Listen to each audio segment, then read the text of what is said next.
You're scrolling through old photos on your phone, nothing special. A birthday, a random Tuesday at a friend's kitchen table. Then one photo stops your thumb completely. Your chest tightens, your throat closes, and you don't know why because the moment in that photo was happy. So why does remembering something good feel like this? Here's the strange part. You're not sad about what happened. You're sad that it's over. And your brain has a very specific word for that feeling, one that used to be diagnosed as an illness. In 1688, a Swiss medical student named Johannes Hofer needed a name for something he kept seeing in soldiers stationed far from home. They stopped eating. They stopped sleeping. Some of them died. Hofer combined two Greek words, nostos, meaning homecoming, and algos, meaning pain, and called it nostalgia. For the next 200 years, doctors treated it as a real medical condition, something you could catch, and something that could kill you. Military physicians in the 1700s and 1800s kept recording it in soldiers stationed far from home.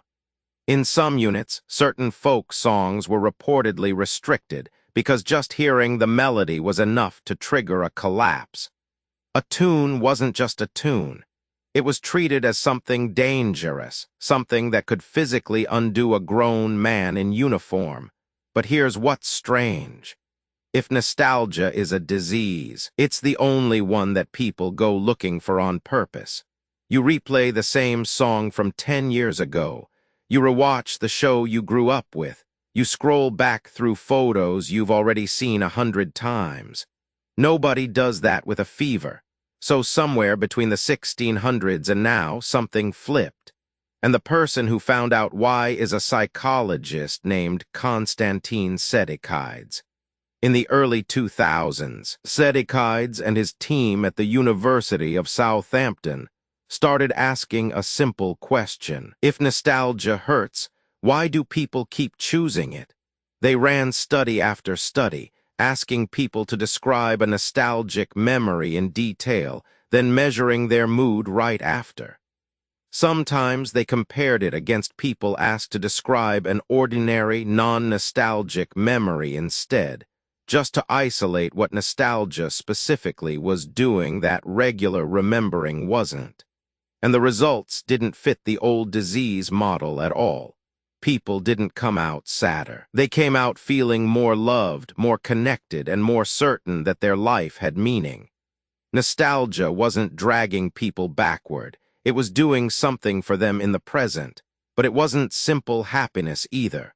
When Sedekides asked people to rate the emotion itself, they described it as both things at once, warm and sad, comforting and painful.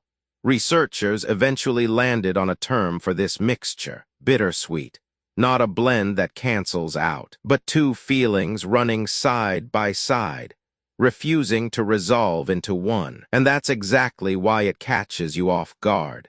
You expect a memory to be one thing, happy or sad. Nostalgia refuses to pick a side. So what is your brain actually doing when it pulls up one of these memories? This is where it gets stranger. In 2012, psychologist Xinyu Zhu ran an experiment that sounds almost too strange to be real. Her team asked people to recall a nostalgic memory, then sit in a room and estimate the temperature. People who had just been thinking about a nostalgic moment consistently guessed the room was warmer than it actually was, compared to people who hadn't. In a follow-up, nostalgic memories even made people more willing to tolerate a genuinely cold room. Your brain was quite literally treating an old memory like a source of physical warmth, not a metaphor. A measurable effect on how your body read the temperature around it. That's not something your brain does for a random Tuesday. That's something it does for something it's trying to protect. Which brings up the real question. Protect it from what? This is where psychologist Clay Routledge picked up the thread. Routledge studies what happens to people when they are confronted with the fact that life is short, uncertain, or seemingly without a clear point. And what he found is that nostalgia shows up exactly when that threat shows up.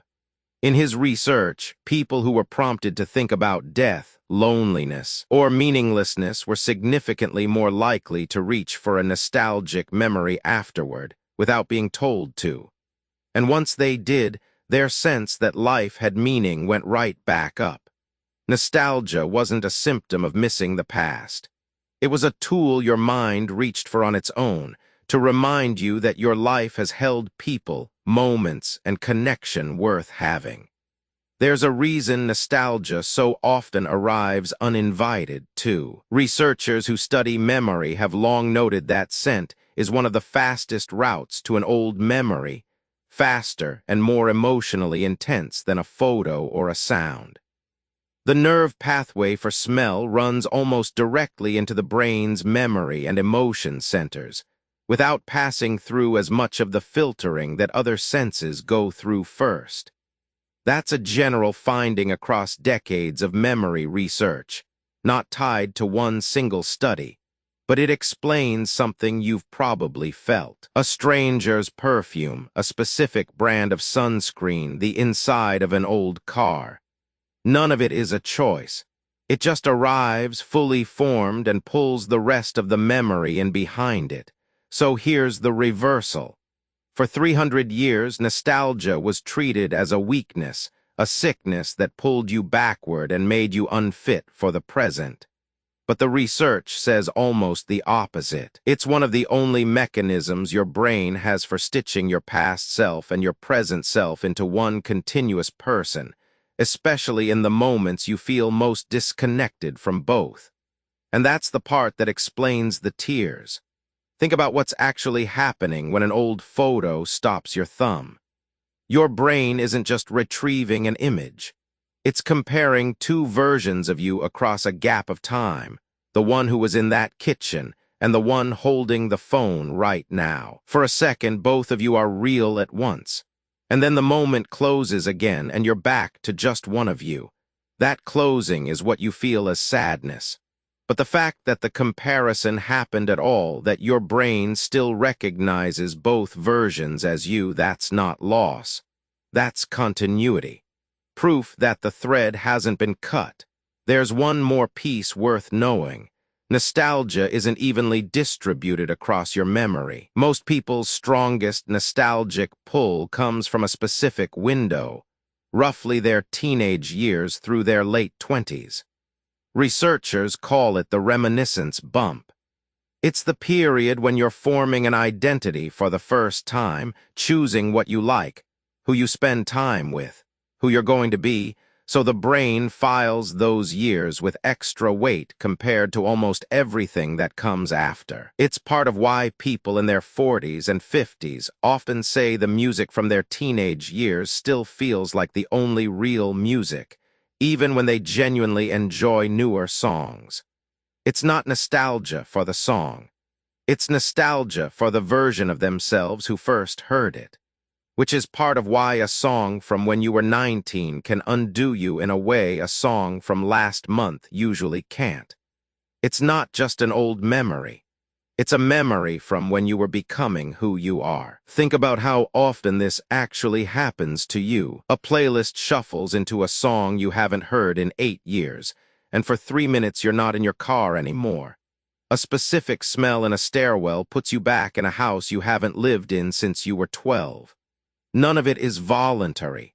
None of it is convenient. It shows up in the middle of an ordinary afternoon and rearranges your whole mood in under a second. That's not your memory glitching.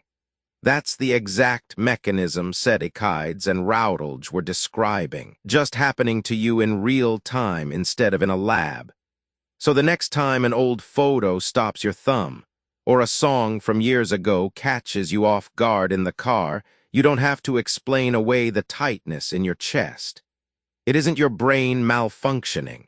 It's your brain doing exactly what it was built to do, reaching backward to confirm that the person in that kitchen and the person holding the phone right now are still, somehow, the same person. You're still scrolling. The photo is still there. And this time, when your chest tightens, you know what it actually means. Not that the moment is gone, but that some part of you never let it go.